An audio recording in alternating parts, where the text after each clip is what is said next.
Ayun na kayo at tingnan ang ating iba't ibang alaga dito sa bundok. DIY at good vibes all day. Kasamang buong pamilya. Tara na, panoorin na.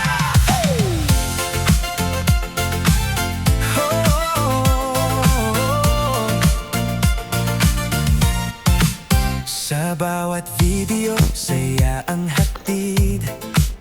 Content farming na swak at solid. DIY na madaling sundan. Ayan, dahil nga dito yung rod sa baba. Pagkalong layer ay ito yung makikita natin. Puro pulot talaga. Ayan,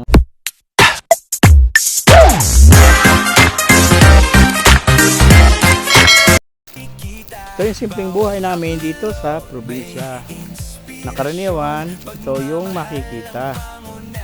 Pati pang halaman, paligid ng aming tahanan na pag pinamasdan ay nakakalibang at nakaka-reflux ng isip. Kapag ganito ang hilig mo talaga, babalik at babalik ka sa ganitong probinsya. Kaya dito nakapag-alaga na dito sa concrete pond na aking ginawa.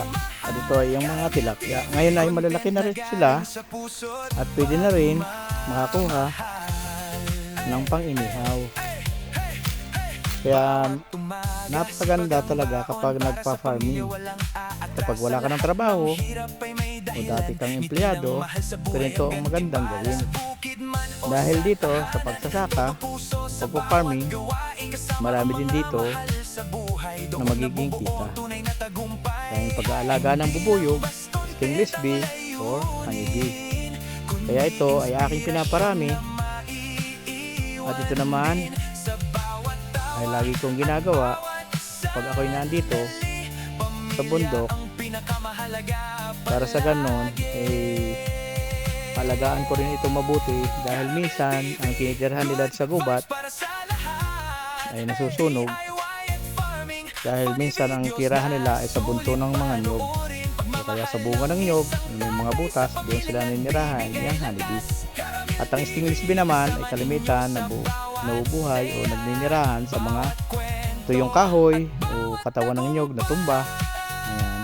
Kaya ginagawa ko naman, kinukuha ko at naalagaan ko dito sa bahay para makasigurado tayo na hindi sila magpipinsala ng iba. May talim din tayo sa paligid ng ating bahay na mga gabi, yan ay lagitan. Meron din tayo diyan na ubi.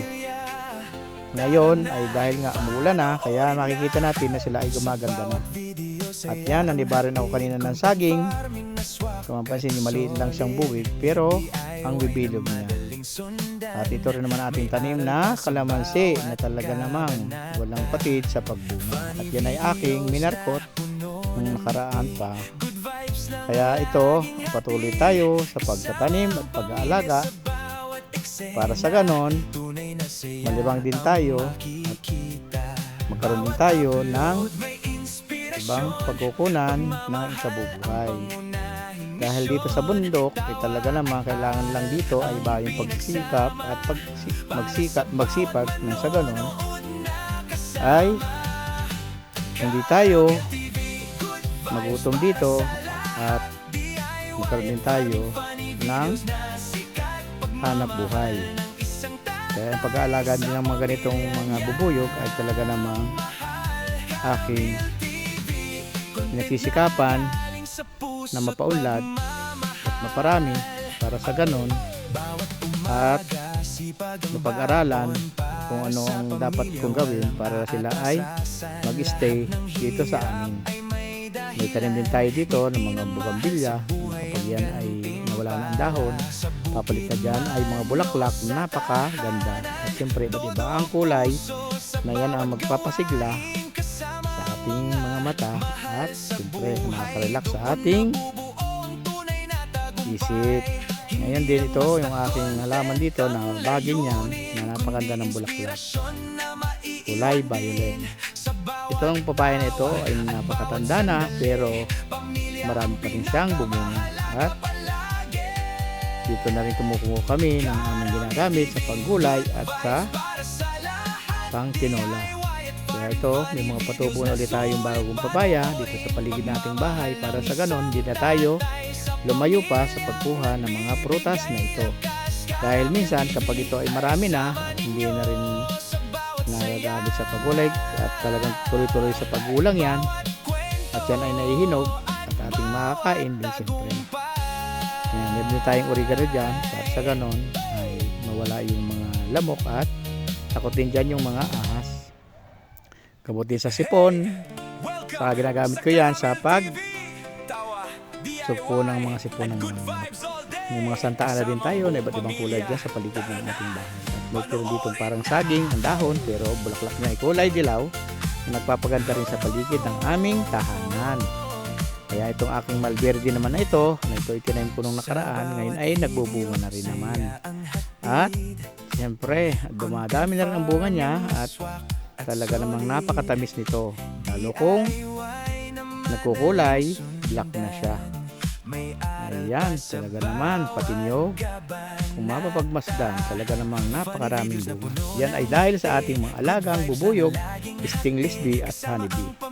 Ngayon dumating ako, ngayon sila ay nagkokopra at nadatngan ko sila ay nagsasaplang na ng niyog. Ano, may nagpapaparada pa o nagpapahila gamit ang karabaw at karusa. Kaya ito, naluto na nila at tinahango na para tigkalin at maisa ko na at mapili ang mga luto na yan para sa ganun ay matahi ang sako at maibenta.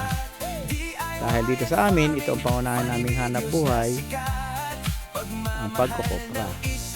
Kaya dito, mahirap man kumita ng pera, tamdam mo talaga kung paano kumita at dahil hirap dito, kaya sinisinop namin ang bawat sintimo na aming kinikita. Ganito dito sa bundok, pati uling ay napapagkitaan din.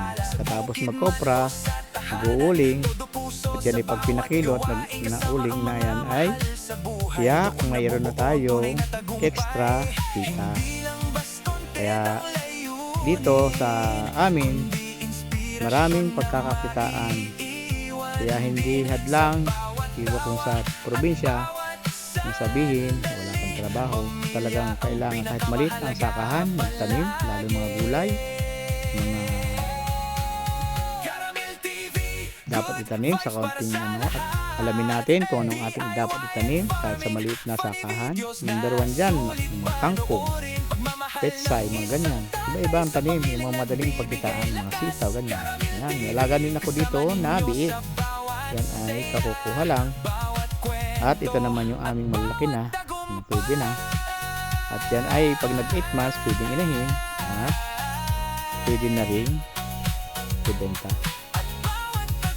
Kaya dito sa amin talaga ay kailangan lang talaga sipag at syaga para kinabukasan ay may nilaga.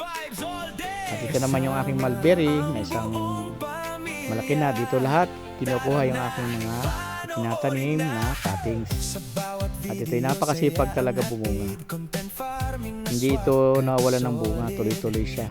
Dahil na rin yan sa mga pataba ng mga alaga nating mga manok. Dahil diyan, yung mga pinagwalisan ko sa mga kulungan nila, sa mga dapuan nila sa hapon, ay pagtuyo na ay winawalis ko at inalagay ko sa puno ng mga dragon fruit, ng mga prutas na namumunga, at yan ang naging resulta.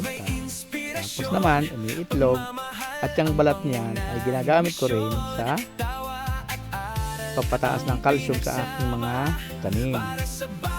Dahil yan pag itlog, balat ng itlog, tutuyuin lang yan, dudurugin, tapos lalagyan ng suka at yan na, pwede na natin i-apply doon sa ating mga halaman. Yung nalilimlim na manok dito sa aking ginawang paitlogan. Tilagyan ko ng bako dahil lang uwak ay talaga namang napakasipag. Kahit bagong itlog pa lang, binabantay na nila dito para makain yung itlog, lalo na yung sisiw na paborito nila. At syempre nagtimpla na rin ako dyan ng mga pang-spray para tayo sa mga hanay, pukagaw ng manok. Nag-spray ako 2 times a week, pwedeng 1 time a week.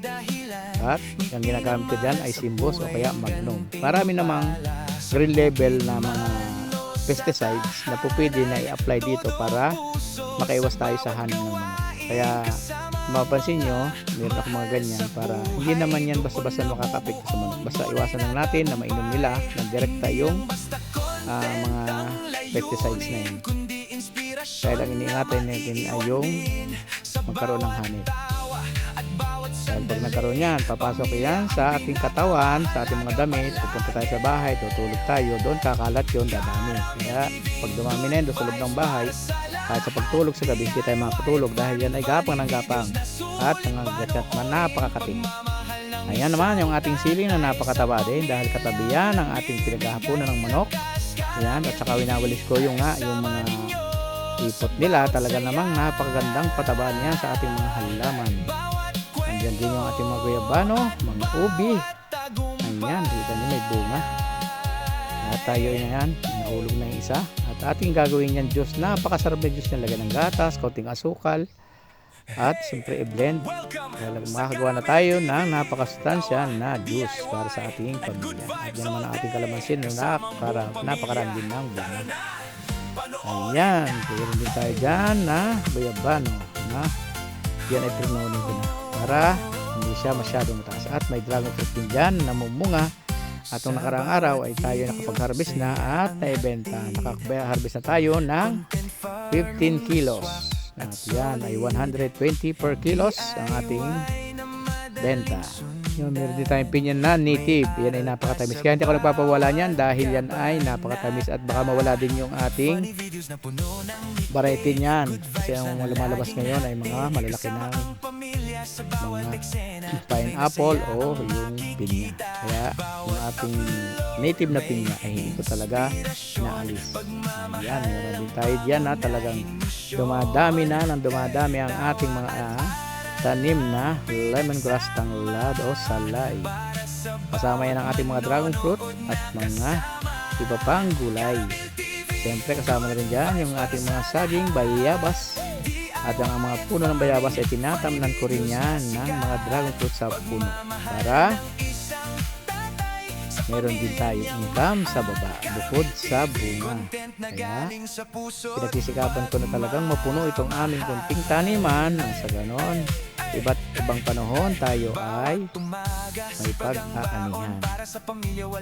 Meron kasi dyan ng mga isang beses lang sa isang taon bunga at meron mga 3 months, meron iba't ibang buwan, meron daming luya 11 months, gulay 3 months, mais 2 months, pwedeng ma-harvest na yan, may laga. Pero may 100 araw yan pag natuyo ang ating mais. Itong ubi naman, ayan ay 8 months bago i-harvest. Pag nalulugot na yan, nawawalan ng dahon, natutuyo na yung katawan. Napakaganda niyan at napakaligat na niyan kapag yan ay tama sa panahon. Caramel TV!